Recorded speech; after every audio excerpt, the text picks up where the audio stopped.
একটা মেয়ে বিয়ের পরে সবার আঘাত সহ্য করতে পারে, কিন্তু তার স্বামীর দেওয়া আঘাত সহ্য করতে পারে না। কারণ একটা মেয়ে তার বিয়ের পরে স্বামীর সাথে হাজারটা ইচ্ছে পূরণ করার স্বপ্ন দেখে।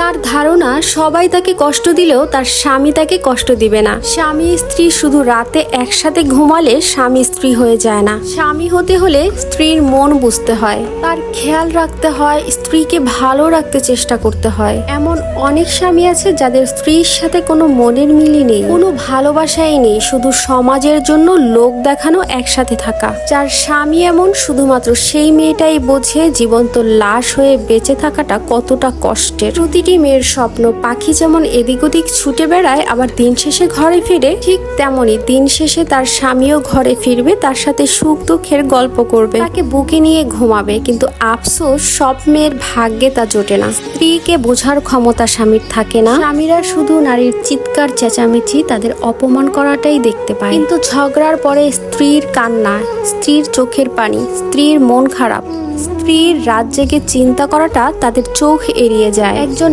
নারী তার স্বামীকে সত্যি সবসময় কাছে চায়, আপন ভেবে সবসময় সবকিছু বলতে চায়, বিপদে সবসময় তাকেই পাশে চায়। এটা বোঝার ক্ষমতা বোধহয় স্বামীদের কখনোই হবে না। গল্পটি বাস্তবতা থেকে নেয়া। যাই হোক, হালিমটা কিন্তু বেশ মজার হয়েছিল। আপনাদের কাছে হালিম রেসিপিটি কেমন লাগলো অবশ্যই জানাবেন। ধন্যবাদ।